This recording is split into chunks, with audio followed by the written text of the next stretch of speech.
can't go ahead and say your whole story, and we can't share with the world your whole story. But those of you who know, or who are interested in knowing, or who will know, it's mamish the whole al-regel achas, the whole kol ha-terukul al-regel achas, where you have a kid that goes to the worst, wherever you could think the worst possible places, where everybody was pressuring you to throw him out, even after you were by me, and gone and gone and gone and gone. A kid that everybody said, and whoever, you could speak to as many rabbanim as you want, and as many community leaders, and everybody would say, nothing can become of him. That's it. Ad kan, in the worst possible places, begashmius, benafshius, beruchnius. We're not going to say, right? He said, I wish the Nazis would have killed out all the Jews. And he's not the only TP kid who has said that. And the other one major one is today Shomer Shabbos, Baruch Hashem, and he's on the way. And here you have a kid, and now you look a few years later, it's been a very long time, 8 years. If it took 80 years to go from what happened to him to where he is now, 80 years, I would say, like, Mikam Yisrael, he's a Holocaust survivor. He's a Holocaust survivor. And if it took 80 years to be able to go and be where he is now, that he wants to raise his son Jewish and frum, and he wants Hashem. So he did it in 8 years, and what he went through is not possible for us to fathom. But what comes out of this whole thing? We start off thinking that we have a shvacha, weak child. Probably when Hashem created this kid, they put in the 2 batteries for the neshama, and one fell out. He has a shvacha neshama, and he doesn't have good self-control, and he is a big Baal Taiva. Obviously, he did things that everybody would say is a big Baal Taiva, and he's a very megushim dika person. Now, fast forward 8 years. Again, 80 years. I would be the same nishtaimim. I would be amazed. 8 little years, and this guy, turns out, is probably stronger in his Yiddishkeit, not functioning in his ratzon of his etzem. He's fighting for it. He's fighting for it against all odds. And people are not being makar of him. Well, you guys are going to be. But until now, they're not making it easy for him. His child is not accepted in any of the schools. He has to fight, and he wants his kid. And I'm thinking so humbly, like, I don't come to his toenail.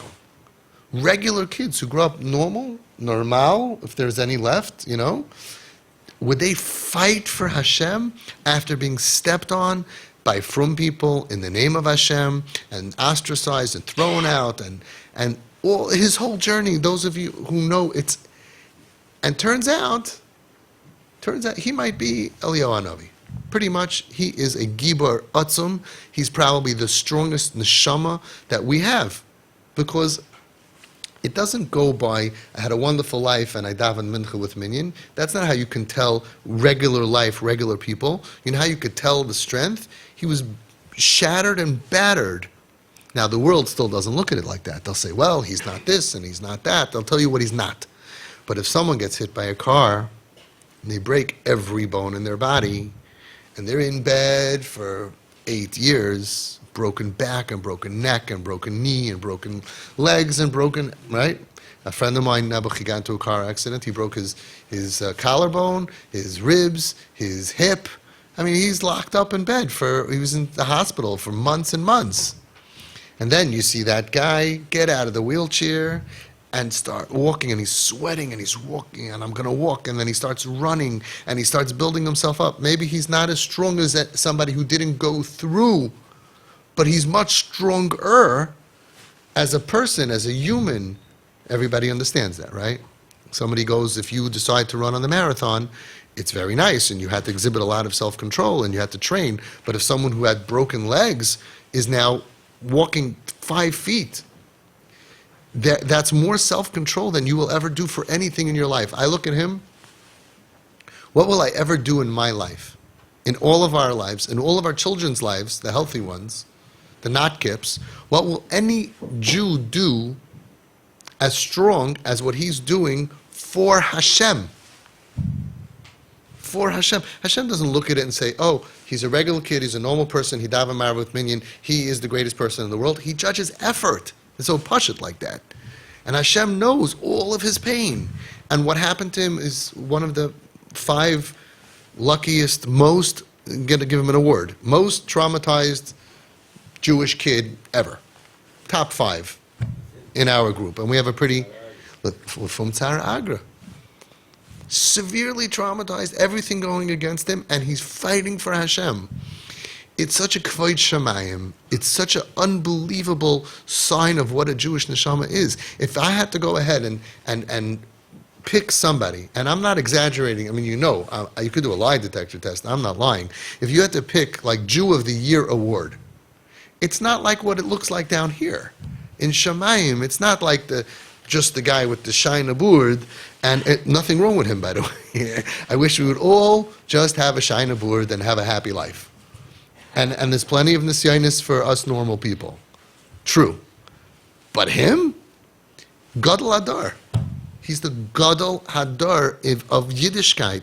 He is fighting for God. He's fighting for Torah, for Hashem, and on top of that, which is so cute, he doesn't even want to be modern Orthodox or different. He wants to be like the way that he grew up. He wants to be Hasidish, Haimish, and he wants his kid to be that way. He wants to have nachas from his kid. This story is not over.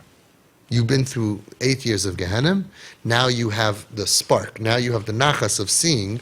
Of course, you still have to recover the pain that you went through, that he went through, knowing what happened to him. It's a tragedy. It's tragedy. But now you're at the point where after many years in a coma, the patient actually got out of bed, and now the patient is walking and moving, and we bet on a winner. By the way, this is my driving force. Why do I do this? Because in Home Sweet Home and in TP, I'm betting on winners. Your kids are not losers. They're winners. They make me look good. If my kid is holding here, anybody here. Right? If he's holding here, anybody can get there. 100%, 100 million %. And that's why we're successful, because I'm betting on a winner. I used to tell the kids in Home Sweet Home is not for losers. It's for winners who are not yet winning.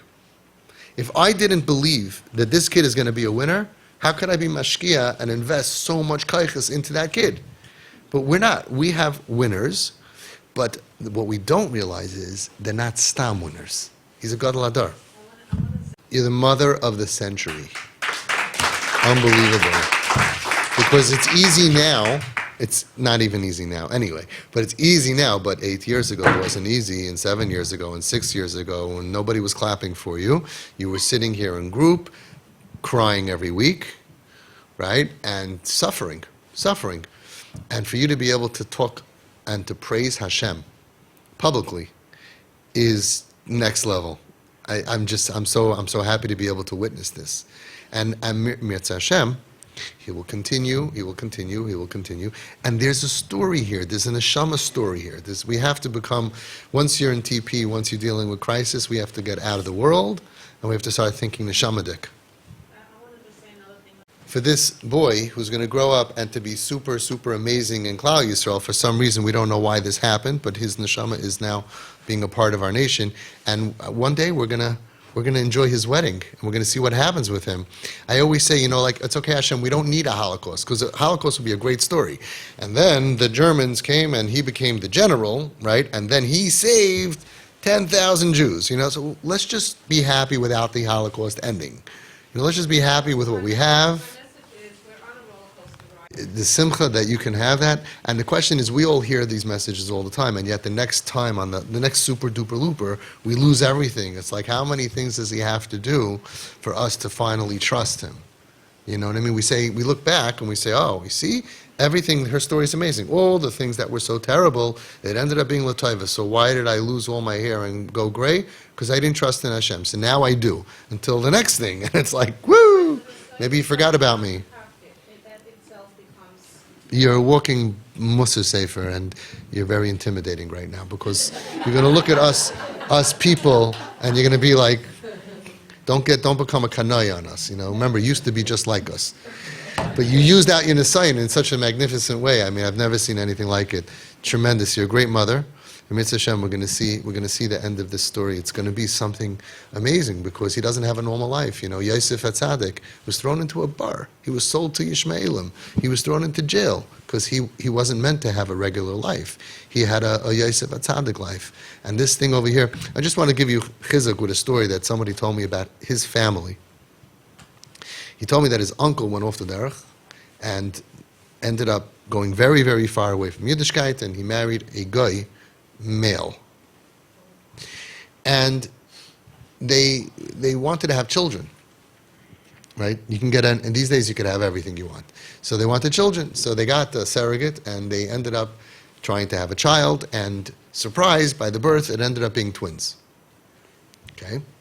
So now his uncle, who grew up from, is now not from, with his daddy and daddy, are raising these two twins. Comes to the time of the bar mitzvah, and he's thinking to himself, I would like them, the twins, to get an aliyah, to have a bar mitzvah, to have an aliyah. So they called the synagogue over there, so Rabbi Jennifer said, no problem, I can teach him the brachot and the stuff, but I can't teach both of them, I can only do one of them. So they had no choice, so they went up and they found somebody else to teach the other one. It ended up being a frum guy. Now, I didn't double check, but San Francisco or San Diego, from San Francisco, frum guy, hello, Bigamatria, Chabad. I mean, who else is there? Right, so obviously it was a Chabadska. He didn't tell me that Nakuda, so I'm just repeating it word for word, but duh, okay?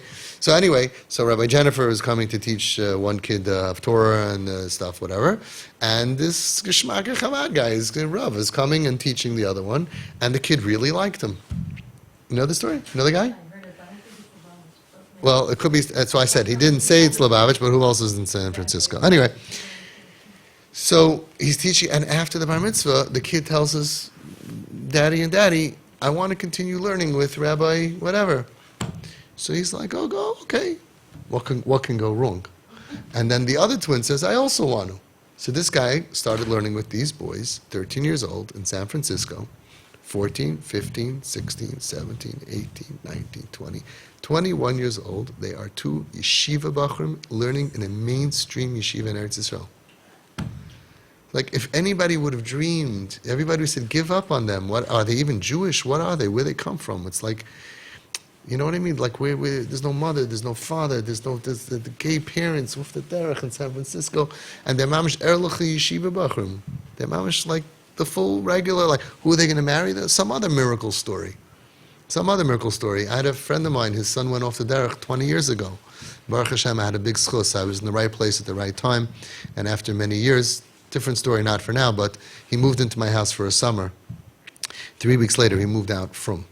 I was just, Baruch Hashem, that was before Home Sweet Home. That was the first time I saw that I have a mahalach of what to do. You can, drop off your kids in my mailbox. 3 weeks later, we will return them back. You know, it was the right place at the right time, but I saw that the mahalach worked that I had. Anyway, he got married to a girl who was basically Oriental, whose parents adopted her, and she was a regular from Beis Yaakov girl. And you would say to yourself, like, you know, okay, who's she going to marry, right? Well, she married him. He never would have married her if he would have been straight and narrow path the whole life, but he had a history. He came back, he became frum, married her. Their kids go to our Shraga, to Rabbi Landau's yeshiva, to the same yeshiva that my kids went to. The regular, mainstream, amazing, cute kids with eyes that are like that. That's all. Cutest kids, Erlicha kids. I spoke by Hesheva Brachas. I just watched my video of the speech 20, 15, 18 years ago, whatever it was. And I said, you know, Kasha Zivugim Kriyas Yamsuf. I mean, what kind of Kriyas Yamsuf was this? You know how many yams Hashem had to suf in order to get this Korean neshama from Korea or Chinatown, I don't know where she came from, and to get this kid to do that whatever. And the kicker was that Hachasan, his name, and Akala, her name, is exactly Begamatria, Kasha Zivugim Kikriyas Hamza. It's true. I still have the calculations. So we don't know, but we are living in a world where everybody's very normal. Everybody's dealing with regular, my kid, and he's wearing his hat up and down, and he's not wearing a hat, and he is wearing a hat, and he's wearing this or that. Once you're in TP and the kids are where they are, you have to become neshama people. There's a soul, they're sent down here. It's a tikkun. It's a opportunity. It's a punishment. We don't know, but there's a neshama, and they have a journey, and you are a neshama, and you have a journey, and using the skills of the Talmud Devaira and the Baal Shem Tov and the Chazon Ish of just love and tremendous ava, you rescued him clearly from Shal Tachtis times a million, and you put him in a position to be able to have the power. Because when you throw a kid out of the house, and your mother and your father say, "We hate you, we don't like you, we don't believe in you," the whole thing, how would he ever muster up the strength to be able to focus on saying, "I want to be close to Hashem"? You did all of that. You kept the respirator going, single-handedly, through thick and thin. And there's a neshama here, and there's a story, and Mirz Hashem, one day we will see, like you say, Azim Alis Chayk Pinu, when Mashiach will come, we're going to look back and we're going to see all of these things. We are in a lot of pain, that's for sure. But there's a certain amount of pain that you don't have anymore, because you checked out of this world. You opted out. She opted out. She's learning Amunah B'Tachan with Rabbi Rubashkin, and she's learning Sha'ar Chavos Alvavos, and you're not part of this world anymore. V'herkavticha al bamsei aretz. It's like you are being lifted above the bumps of the road.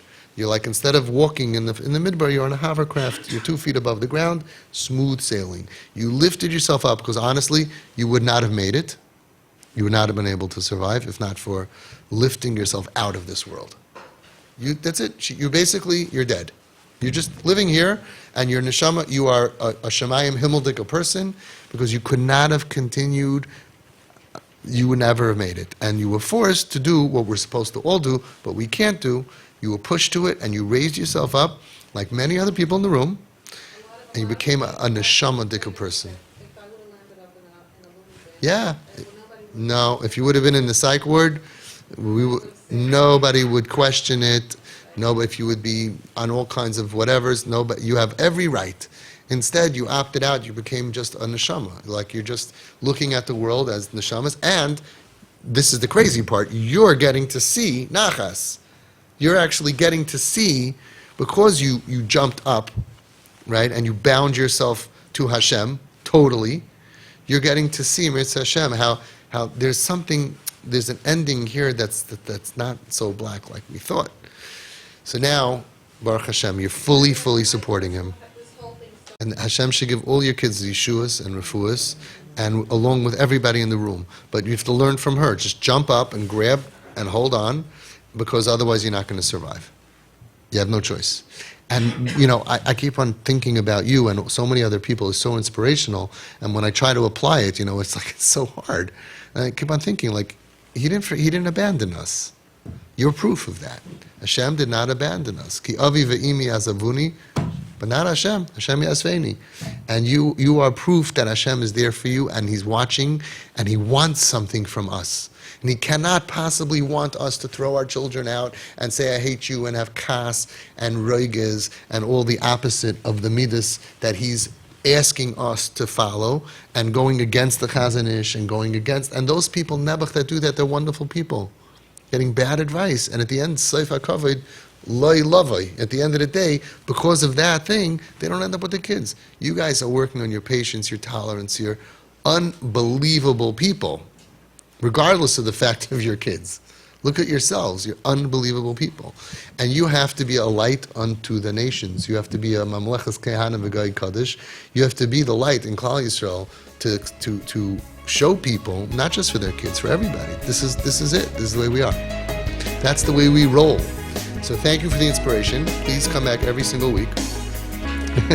We need it.